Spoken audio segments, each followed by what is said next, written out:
দেখুন, এসআইআর 2026 এর draft roll কিন্তু অলরেডি প্রকাশিত হয়ে গেছে। তো আপনি কিভাবে চেক করবেন সেই ড্রাফট রোলটা আপনার এবং আপনার পরিবারের নাম রয়েছে কিনা? এর জন্য আপনাকে কোথাও যাওয়ার দরকার নেই, আপনাকে বিএলওর কাছেও যাওয়ার দরকার নেই। আপনি বাড়িতে বসেই আপনার মোবাইলের মাধ্যমে কিন্তু এটি চেক করতে পারবেন। তো কিভাবে এটি চেক করবেন তার জন্য ভিডিওটি সম্পূর্ণ দেখুন ও পেজটি অবশ্যই ফলো করে দেবেন। চলুন ভিডিওটি শুরু করি। তার জন্য আপনি আপনার ফোনে গুগলটা ওপেন করবেন। গুগলটা ওপেন করার পরে ভোটার কার্ড লিখে সার্চ করবেন। ভোটার কার্ড লিখে সার্চ করলে আপনার সামনে এইরকম একটা ড্যাশবোর্ড কিন্তু ওপেন হবে। এবার আপনি এই যে প্রথম লিঙ্কটা দেখছেন ভোটার, এখানে ক্লিক করবেন। ক্লিক করলে কিন্তু আপনার সামনে এইরকম একটা ড্যাশবোর্ড কিন্তু ওপেন হবে। এবার আপনি কি করবেন, আপনার ফোন নাম্বার দিয়ে এটাকে লগ ইন করে নেবেন। আর যদি আগে থেকে লগ ইন করা না থাকে, আগে থেকে সাইন আপ করে নেবেন, তারপরে লগ ইন করবেন। লগ ইন করা হয়ে গেলে কিন্তু আপনার সামনে এইরকম একটা ড্যাশবোর্ড কিন্তু আবার ওপেন হবে। এবার আপনি কি করবেন, এটাকে ডেস্কটপ মোডে করে নেবেন। ডেস্কটপ মোডে করার জন্য উপরে তিনটে ডট ডট দেখছেন, এখানে ক্লিক করবেন। তারপরে নিচে দেখুন ডেস্কটপ সাইট, আপনি এখানে টিক দিয়ে দেবেন।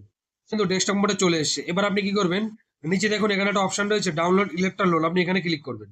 দেখুন এইরকম একটা ড্যাশবোর্ড কিন্তু ওপেন হবে। এবার আপনি কি করবেন, এখান থেকে আপনার রাজ্যটা সিলেক্ট করে নেবেন। রাজ্যটা সিলেক্ট করা হয়ে গেলে এই অ্যাসেম্বলি কনস্টিটিউয়েন্সি দেখছেন, এখান থেকে আপনার অ্যাসেম্বলিটা সিলেক্ট করবেন। অ্যাসেম্বলিটা সিলেক্ট করার পরে আপনি নিচে দেখছেন পার্ট নাম্বার ও পার্ট নেম, আপনার কোন পার্ট নাম্বারটা রয়েছে সেটা এখান থেকে খুঁজে নেবেন। যদি এখানে না পান তাহলে এখানে সার্চ করে কিন্তু আপনি দেখতে পারেন। সার্চ করে খুঁজে পাওয়ার পরে আপনার যে পার্ট নামটা রয়েছে সেখানে টিক দিয়ে দেবেন। টিক দেওয়ার পরে উপরে দেখছেন ক্যাপচা, আপনি ক্যাপচাটা ফিল আপ করে দেবেন। ক্যাপচাটা ফিল আপ করার পরে ডাউনলোড সিলেক্ট পিডিএফ, আপনি এখানে ক্লিক করবেন। এখানে ক্লিক করলে কিন্তু একটু স্টার্টিং প্রসেস নিয়ে কিন্তু অটোমেটিকলি ডাউনলোড হয়ে যাবে। এইভাবেই কিন্তু আপনি খুব সহজেই 2026-এর ড্রাফট ডাউনলোড করতে পারবেন। ভিডিওটি যদি ভালো লেগে থাকে ভিডিওটি অবশ্যই শেয়ার করবেন আর পেজটি ফলো করে দেবেন।